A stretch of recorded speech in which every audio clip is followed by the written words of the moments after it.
what was this Saudi Arabia hold on America? Now you have Saudi terrorists taking out the 9/11 towers, That's right. Saudi Arabia actively lobbying to protect one of the most dangerous men, at least in the last quarter century, at least in this region. And then Yes, eventually Pervez Musharraf also pardoning AQ Khan, therefore ending all investigations. What is this that's right. compulsion that America has with dictators and this love story? That is one of the most difficult questions that you could ask.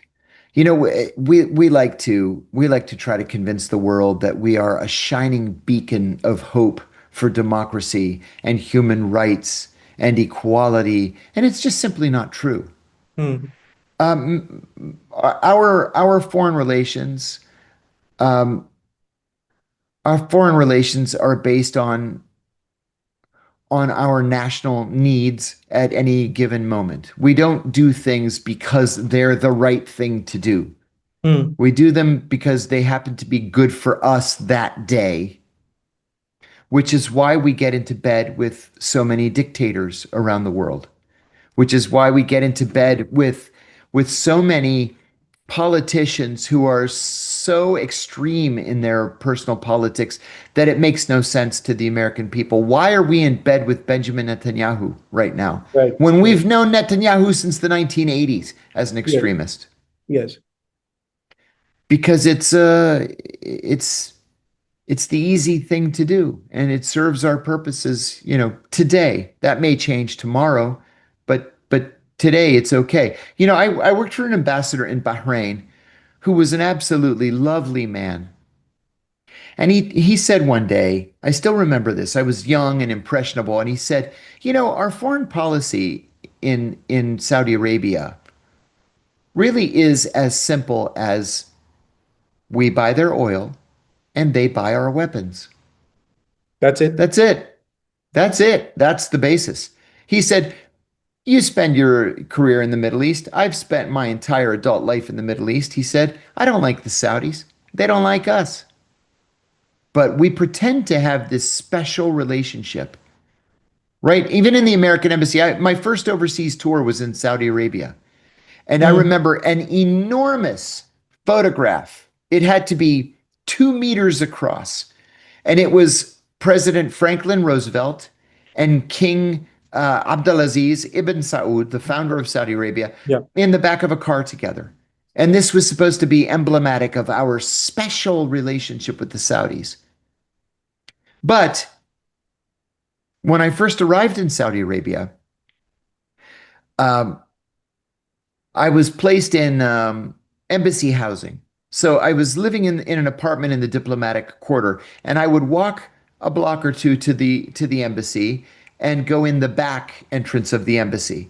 And every day, my first 3 days, I would say to this Saudi guard, Saudi Arabia National Guard officer standing there, Salamu alaikum. The Well, response, of course, is Walaikum assalam. yes. He would ignore me.